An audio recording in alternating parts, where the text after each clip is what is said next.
નમસ્કાર મિત્રો, કેમ છો? મજામાં? Myself DD Solanki and I welcome you all in my YouTube channel.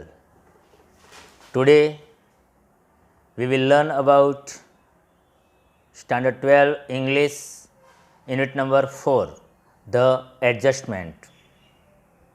Adjustment means Samayojan.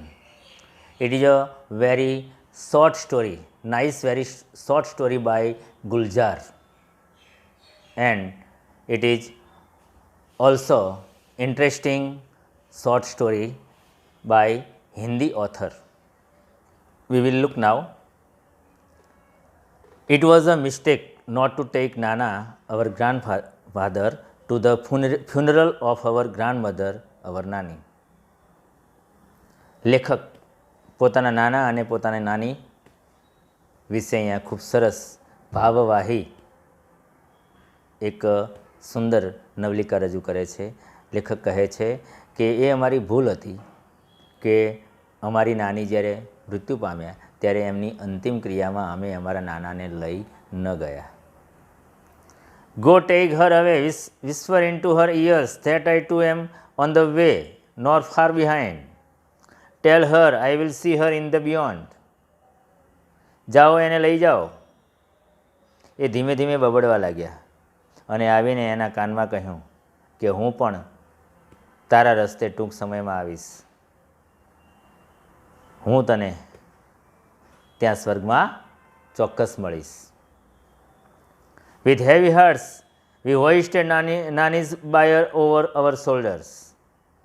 ખૂબ જ ભારે હૈયે અમે અમારી નાનીની નનામીને અમારા ખભે ઉચકી. I turned to look just once and found Nana stepping away from the balcony into the room.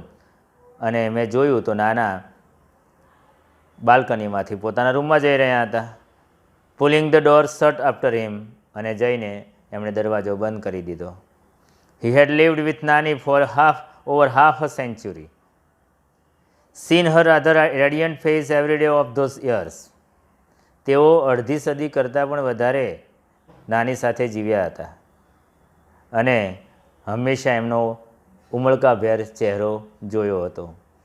He must have been what about 85 and yet he would find something to grumble at everything Nani did. એ અત્યારે 85 વર્ષના હતા છતાં પણ નાની કંઈ પણ કાર્ય કરે તો એમની સાથે એમને વિરોધ કરવા જોઈએ. He would keep quibbing with her. તે હંમેશા એમની સાથે ઝઘડતા. As if they were two people who had just married in the first flush of love. જાણે કે બે વ્યક્તિ પ્રથમ દ્રષ્ટિએ જ નજરમાં પ્રેમમાં પડ્યા હોય અને હજી હમણાં જ મેરેજ કર્યા હોય એ પ્રમાણે બંને સતત ઝઘડ્યા કરતા. And were still discovering each other. અને જાણે કે બંને એકબીજાને સમજવા પ્રયત્ન કરી રહ્યા હોય.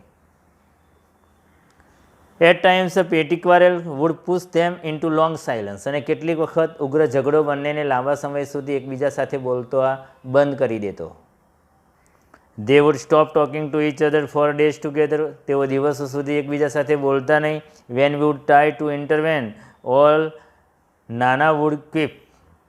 અને જ્યારે અમે સમાધાન કરવા પ્રયત્ન કરતા ત્યારે નાના અમને કહેતા, It happens, son, it happens. બેટા આવું થાય. It takes time to adjust to each other. બંનેને એકબીજા સાથે સમાયોજન કરવામાં વાર લાગે. એવું થઈ શકે.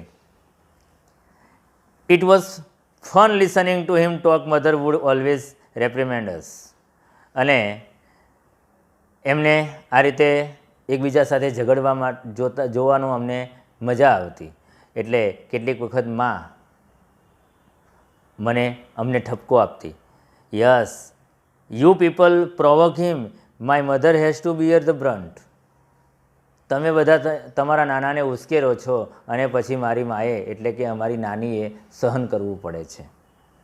Her mother means hour nani and nani would whoosh out a few words together from her toothless mouth. અને એ નાની પણ કેટલાક શબ્દો પોતાના દાંત વગરના મોઢેથી બોલતા. Be grateful that I gave you 2 grandsons. કે તો આભાર માન ઈશ્વરનો કે અમે તમને 2 પૌત્રો આપ્યા છે. Now for the love of God just shut up, એટલે ભગવાનને ખાતર તું ચૂપ થઈ જા. My brother and I were at very young imprisonable age when our father married a second time. હું અને મારો ભાઈ બંને નાના હતા, યુવાન હતા અને કાચી સમજમાં હતા, અને એ જ વખતે મારા ફાધર એક બીજા લગ્ન કર્યા, ફરીથી બીજી વાર લગ્ન કર્યા. He would often arrogantly parade into the house with his new wife, અને કેટલીક વખત પોતાના નવી પત્ની સાથે તેઓ ઘમંડથી રૂમમાં પ્રવેશતા. મધર વોઝ હેલ્પલેસ, અમારી મધર તો નિસહાય હતી. There was nothing C food do about it, કારણ કે એ એના વિશે કશું જ કરી શકે એમ નહોતી. બટ નાની ફાઉટ વિથ હર, પણ નાની એની સાથે લડતી. And scooped the two of us into her arms and brought us into her house, અને અમને બંને ભાઈઓને એ પોતાની ગોદમાં લઈ લેતી અને પોતાના રૂમમાં લઈ જતી. સેઇંગ, જતાં જતાં મારી મધરને કહેતી, you want to rot here, do so, તું અહીંયા આમની સાથે ભલે સડતી હોય, but I am not letting my grandchildren stay here to get thrashed by their stepmother, પણ હું એમની વરમાનમાં વડે આ મારા બંને દીકરાઓને માર ખાવા દઈશ નહીં. If anyone got her way with નાના ઇટ વોઝ નાની, પણ નાનાનો કોઈ સામનો કરી શકે કે મુકાબલો કરે એવું હોય તો માત્ર એક નાની હતા. She would tell it to his face, કારણ કે તે દરેક એમના સામે જ કહી દેતા. You will regret it the day I die, જે દિવસે હું મરીશ ને એ દિવસે તમે પસ્તાશો. You don't speak with the mother of these two children, તમે આ બે બાળકોની મા સાથે તો બોલતા નથી. They are also not going to talk to you, તેઓ પણ તમારી સાથે બોલતા નથી. You will sit all by yourself in the balcony and bath in the sun your own loneliness, એટલે પછી બાલ્કનીમાં તમે એકલા જ બેસી રહેજો અને તડકો ખાજો, ઘરના કોઈ તમારી સાથે વાતો કરશે નહીં. નાની આ રીતે નાનાને કહેતા, ઠપકો આપતા. નાના ઉડશે બારલી ઓડિબલી, નાના પણ માંડ માંડ સંભળાય એવા અવાજે કહેતા, આઈ એમ ઓલ્ડર દેન યુ, હું તારા કરતાં મોટો છું. You just weight and watch who is going two first, તું રાહ જો આપણા બેમાંથી કોણ વહેલા જાય છે, યુ ઓર આઈ, તું કે હું. સી વુડ સિમ્પલી સે, એટલે તે સરળતાથી કહેતી, yes you will see, just watch, હા જોજો, આપણે જોઈએ આપણા બેમાંથી કોણ વહેલા મૃત્યુ પામે છે. એન્ડ નાની રિયલી ડીડ લીવ બિફોર હિમ, અને નાની ખરેખર નાનાની પહેલાં જ ગયા, નાની પહેલાં મૃત્યુ પામ્યા. Nana became all the more irritable now as if he had lost a wager, અને હવે નાના તો એટલા ગુસ્સામાં આવી ગયા કે જાણે કે તેઓ ખરેખર શરત હારી ગયા હોય. For a few days he took out his anger on his food, શરૂઆતના થોડા દિવસો સુધી તો એમણે પોતાનો ગુસ્સો જમવા ઉપર ઉતાર્યો. He would push away his plate and say, તેઓ થાળીને ધક્કો મારી દેતા અને કહેતા, tell her I don't want to eat, એને કહી દો મારે ખાવું નથી. He imprisoned himself in the bedroom, તેમણે પોતાની જાતને બેડરૂમમાં કેદ કરી દીધા. We removed a few of Nani's belongings to make the room liveable for Nana, એટલે અમે નાનીની કેટલીક ચીજો એમના રૂમમાંથી ઉઠાવવા લાગ્યા, બહાર લઈ જવા લાગ્યા કે જેથી નાના શાંતિથી રહી શકે. But he did not lets cart away, પણ એમણે નાનીનો પલંગ અમને એમના રૂમમાંથી લઈ જવા દીધો નહીં. Nani's bed in a dry hollow coarse voice he said, સૂકા અને કર્કશ અવાજે તેઓ બોલ્યા, let it be, where else she is going to sleep, એને ત્યાં જ રહેવા દો એ પલંગને, એના વગર એ સૂઈ ક્યાં જશે. જોયું મિત્રો, કેટલું એટેચમેન્ટ હતું નાના અને નાની બંને વચ્ચે. નાની મૃત્યુ પામ્યા છે, પણ નાના એ વાતને સ્વીકારવા તૈયાર નથી. The day we had to take Nani's ashes away for immersion, that day too Nana stayed cloaked in the room, જે દિવસે નાનીની અસ્થિ વિસર્જન માટે લઈ જવામાં આવી એ દિવસે પણ નાના પોતાના રૂમમાં જ પુરાઈ રહ્યા. When I went in I found him sitting on her bed, જ્યારે હું અંદર ગયો રૂમમાં તો નાના નાનીના પલંગમાં બેઠા હતા. હી just touch the earn and said, તેઓ માત્ર અસ્થિકુંભને અડ્યા અને બોલ્યા, ટેક હિમ અવે, એને લઈ જાઓ. All my life he just kept fighting with me. આખી જિંદગી એ મારી સાથે લડતી જ રહી છે, એને લઈ જાઓ. The shift was gradual. આ ફેરફાર ધીમો હતો. I did not pay much heed to it that first day, but later it became more evident. શરૂઆતમાં મેં એ ફેરફાર ઉપર ધ્યાન ન આપ્યું, પણ પછી ધીમે ધીમે નાનાના સ્વભાવમાં થતો આ ફેરફાર વધારે સ્પષ્ટ બનવા લાગ્યો.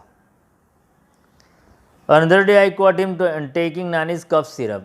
એક દિવસ તો મેં એમને નાનીની કફ સિરપ પીતા પકડી પાડ્યા. He was measuring it by the capful. તેઓ એના ઢાંકણા દ્વારા એ સિરપને માપતા. Exactly the way Nani use to. જે રીતે નાની ઢાંકણામાં સિરપ ભરતા એ જ રીતે.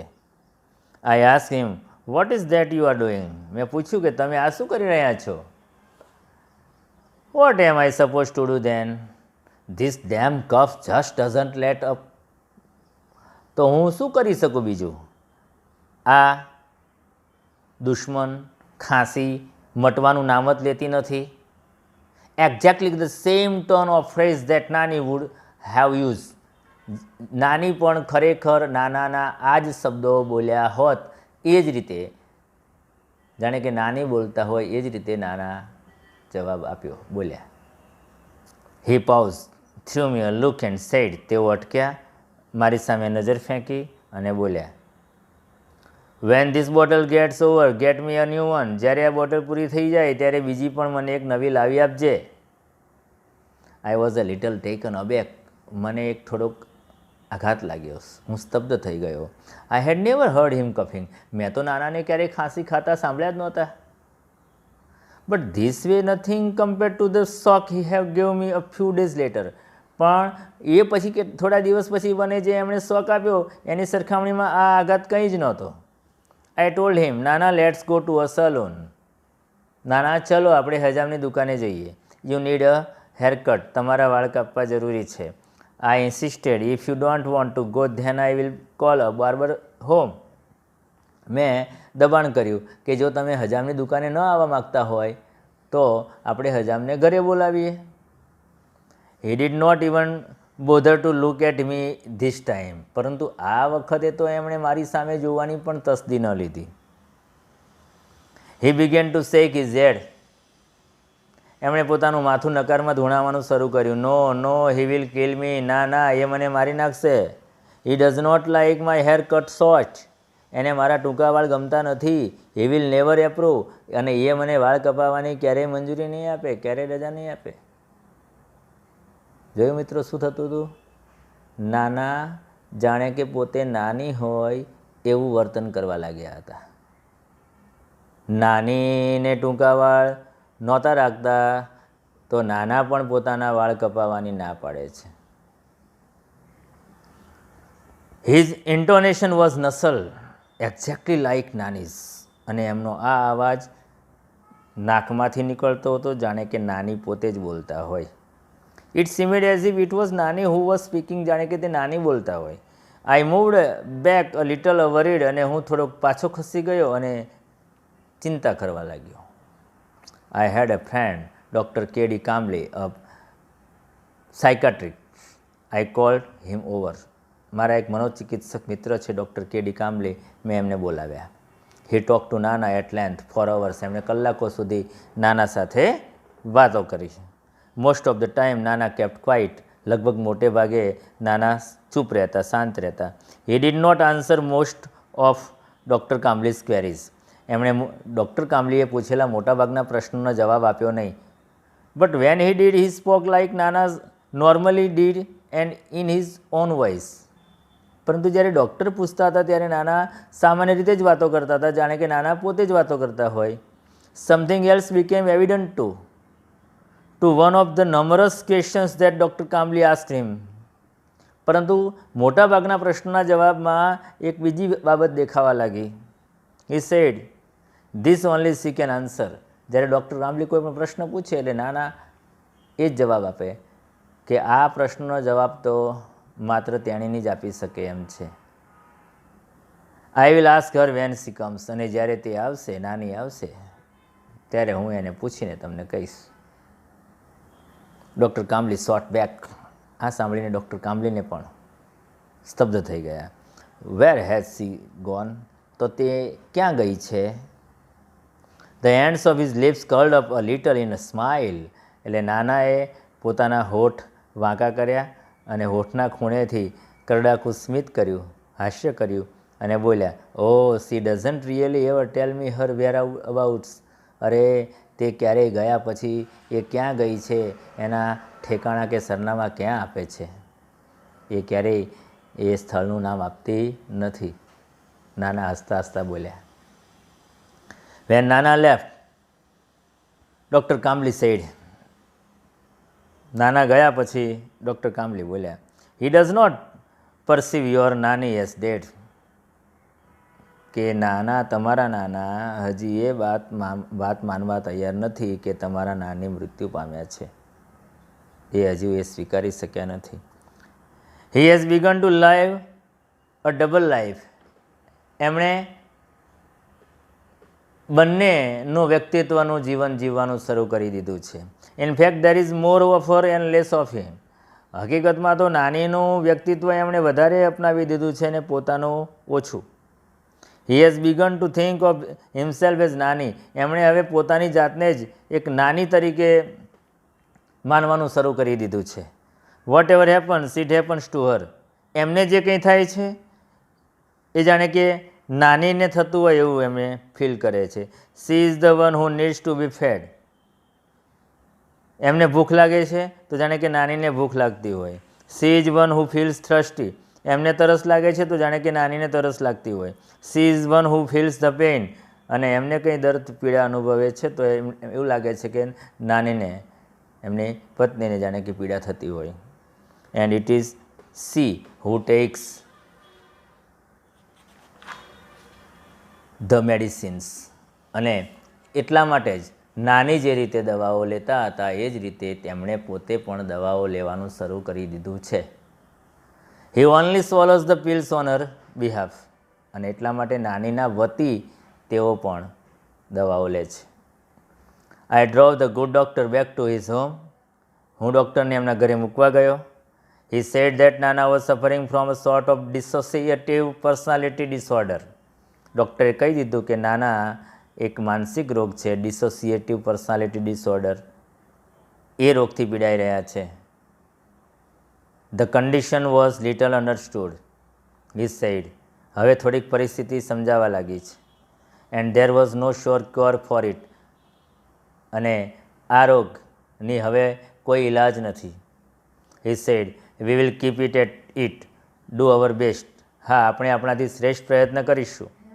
But at your Nana's age that kind of recovery is nearly impossible, પણ તમારા નાનાની ઉંમર જોતાં આ રિકવરી આવી, સાજા થવું એ લગભગ અશક્ય છે. અને આ રોગ એટલે કોઈ પણ વ્યક્તિ બીજી વ્યક્તિનું જીવન પોતે અપનાવી લે. As I was about to leave he ask me, અને જ્યારે હું ઊભો થઈને જવા લાગ્યો ત્યારે એમણે મને પૂછ્યું, tell me one thing, how does it make any difference to you whether he is Nana or thinks himself to he be Nani, કે મને એક વસ્તુ કહો કે તમારા નાના તરીકે જીવન જીવે કે પછી એ પોતે નાની છે એવું વિચારીને જીવન જીવે, એનાથી તમને શું ફેર પડશે? How does it change anything whether he eats raita by staying your નાના, તમારી નાના તરીકે નાના બનીને રાયતું ખાવાની હા પાડે, or refuse to eat raita by morphing into your Nani, કે પછી નાની બનીને રાયતું ખાવાની ના પાડે, તો એનાથી તમને શું ફેર પડશે? Let him live his life any way he wants to, એ જે રીતે જીવવા માગે છે એ રીતે એમને જીવવા દો. It was late coming back home, ઘરે આવતા મને મોડું થઈ ગયું. But I did feel quite unburdened and a lot less worried by what doctor Kamli had said, પરંતુ આવતી વખતે હું ચિંતામુક્ત થઈ ગયો હતો ડૉક્ટર કામ્બલીએ જે કંઈ કહ્યું હતું એનાથી મારી ચિંતા ઓછી થઈ ગઈ હતી. આઈ થોટ ધ વે નાના હેડ મેડ હિઝ એડજસ્ટમેન્ટ વિથ નાની. હું રસ્તામાં વિચારવા લાગ્યો કે હવે નાનાએ નાનીના જીવન સાથે, નાની સાથે સમાયોજન કરી લીધું છે, સમાધાન કરી લીધું છે. We too should make adjustment with him. તો પછી આપણે પણ, અમારે પણ નાનાના આ સ્વભાવ સાથે સમાયોજન કરી લેવું જોઈએ. I reach home when I walk in to Nana's room to wake him up. એટલે હું ઘરે આવ્યો, નાનાના રૂમમાં એમને જગાડવા માટે ગયો. I found him sleeping in Nani's bed. તો મેં એમને નાનીના પલંગ ઉપર સૂતેલા જોયા. I lifted the blanket to wake him up. મેં એમને જગાડવા માટે ચાદર ખેંચી, ધાબળો ખેંચ્યો. I was સ્ટનેડ. તો હું એ દ્રશ્ય જોઈને સ્તબ્ધ બની ગયો. He was sleeping in Nani's dhoti and blouse. નાના નાનીના પલંગમાં નાનીનો ચણિયો અને બ્લાઉઝ પહેરીને સૂતેલા હતા. તો મિત્રો, આ બાબત શું સાબિત કરે છે કે વૃદ્ધ કપલ જેમ ઉંમર વધવાની સાથે એકબીજા સાથે એટલા બધા એટેચમેન્ટમાં આવી જાય છે, જોડાણમાં આવી જાય છે કે જ્યારે બેમાંથી એકનું મૃત્યુ થાય છે ત્યારે બીજી વ્યક્તિ એક મૃત્યુ પામનાર વ્યક્તિને ભૂલી શકતી નથી અને એના સ્વભાવ સાથે એ સમાયોજન કરી લે છે. એટલે નાનાના આ સ્વભાવને પણ ઘરના લોકોએ, સભ્યોએ સ્વીકારી લીધો અને નાના જાણે કે પોતે નાની હોય એ રીતે બાકીનું જીવન વ્યતીત કરવા લાગ્યા. ફ્રેન્ડ્સ, તમે આ વિડીયોમાં લેસન પૂરો થાય એટલે નવા શબ્દો અને ટેક્સ્ટ બુક સાથે રાખીને ટ્રાન્સલેશન ફરીથી સમજી શકો છો. And don't forget to subscribe, share and like this video. Thank you very much.